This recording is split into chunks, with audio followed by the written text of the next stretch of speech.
새만금 기본계획이 7년 만에 바뀝니다. 공개된 변경안을 보면 앞으로 30년 동안 새만금을 그린 뉴딜과 신산업 중심지로 개발하겠다는 게 골자입니다.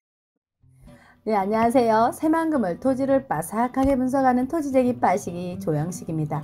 여러분, 새만금의 기본계획 변경안이 2단계에 접어들었다는 내용을 지난 시간에 했었거든요. 그러다 보니까 새만금이 이제 정말 눈치 빠른 이 대기업들과 눈치 빠른 투자자들이 어쩜 이렇게 이때를 기다렸느냐, 수도 없는 기사들이 나오기 시작했습니다. 새만금이 본격화된다라는 기사가 하루 이틀 사이에 막 지금 쏟아지고 있습니다.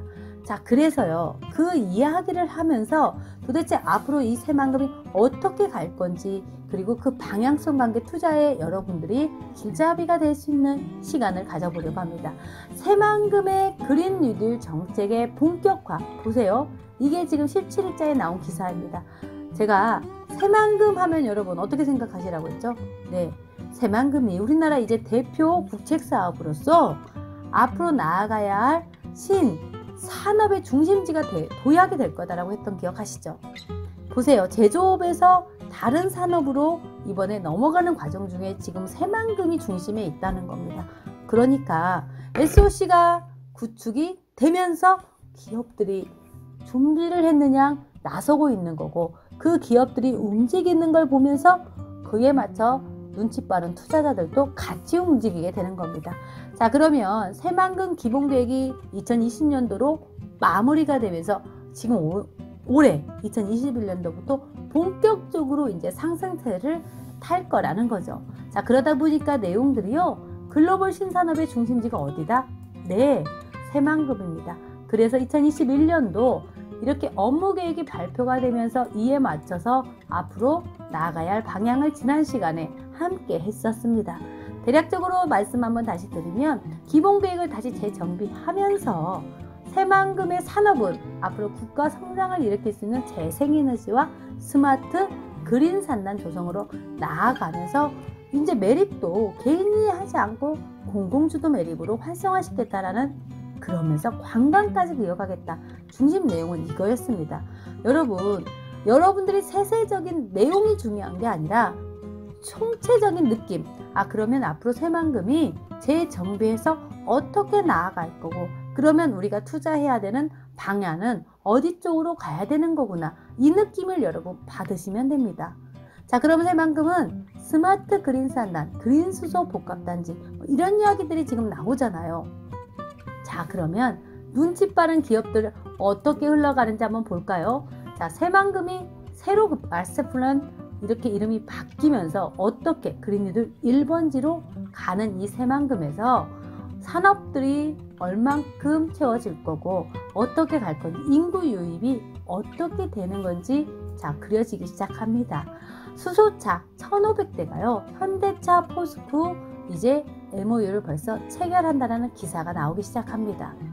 자, 그러면서 이에 관련된 SK 데이터센터가 또 2조 1,000억 원을 투자하면서 이 2029년까지 16개 늘려서 이 국내외 IT 기업을 60개로 활동한다고 하잖아요. 그만큼 여러분들이 걱정했던 인구가 벌써 이 산업용지에 여기에 채워지기 시작했다라는 겁니다.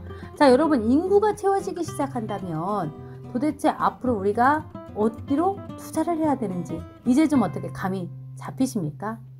제가 왜 여러분 앞으로 산업의 시대가 바뀌냐라는 부분을 참 이야기를 많이 드렸는데, 한번 보세요.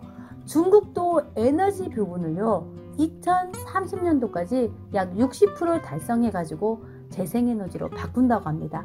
자, 중국에서 쓰는 이 재생에너지 규모도 어마어마할 거라는 거죠. 그에 맞춰서 우리나라도 그 기간을 2030년도에 맞춰서 또 이렇게 달라지고 있는 시점이기 때문에 앞으로의 중심지가 새만금이 되는 부분을 다시 한번 이걸 보고 또 말씀을 드릴 수 있을 것 같습니다. 자, 새만금 산단이 그래서 보니까요, 이 공장에 본격적으로 가동이 되게 되면서 전기차, 이 재생에너지 부분이 20곳이나 승인이 됐습니다. 자, 이게 본격화된다라는 내용이죠. 자, 그러니까 앞으로 이 재생에너지, 전기차, 미래 산업이 이 4차 산업에 관련된 부분이 새만금에서 지속적으로 성장이 되어가는 과정에 여러분이 지금 투자 타이밍을 잡고 있는 겁니다. 또 눈치 빠른 이 새만금에서 자동차 수출 복합센터의 급물살로 2023년도에 개장이 된다고 합니다. 새만금 자동차 수출 복합센터 조성 부지 최종 확정이 되었다. 당연히 사업에 탄력을 받겠죠. 오늘 여러분께 드리고 싶은 건 그렇습니다. 이렇게 눈치 빠른 입주 기업들이 늘어나기 시작했고, 이에 맞춰서 눈치 빠른 사람들은요, 회사를 쉬고 땅을 사러 오시는 분도 있고요. 왜냐하면 여러분들이 열심히 사셔서 직장을 다녀서 그에 따른 수입도 중요하지만, 내가 이 중요한 땅이 지금 사지 않으면 못 산다라는 걸 아시기 때문에 휴가까지 내시면서 평일에 오셔서 땅을 사고 가시는 분들을 보시거든요. 열정이 정말 대단합니다. 누구나 돈을 다 벌 수 있는 건 아니라는 생각이 들 정도로 지금이 이 부안에서 열정이 굉장합니다. 여러분, 지금 이 새만금에서요, 이렇게 산업들이 중심의 축이 바뀌고 있는 현재 이 타이밍에 돈을 버실 수 있습니다. 그런데 한 가지만 말씀을 드릴게요.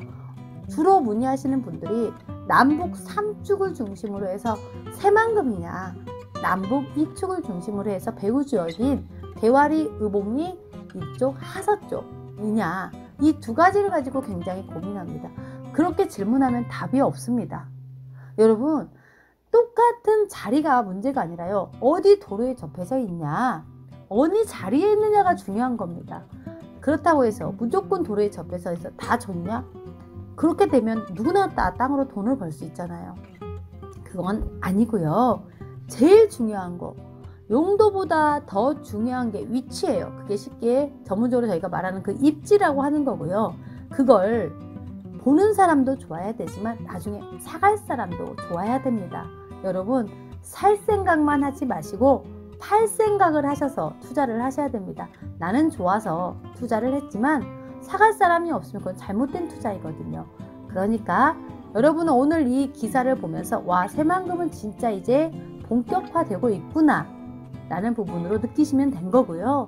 나는 그럼 땅을 살 때 제대로 다른 사람이 누구나 사갈 수 있는 땅을 사야겠다, 이렇게 좀 중심을 잡아가면 여러분 제대로 좀 투자를 하지 않을까 싶습니다. 토지쟁이 빠지기 오늘은 여기까지 가겠습니다. 감사합니다. 이 영상을 보시고 도움이 되셨다면 구독과 좋아요는 캔디에게 큰 힘이 된답니다. 안녕!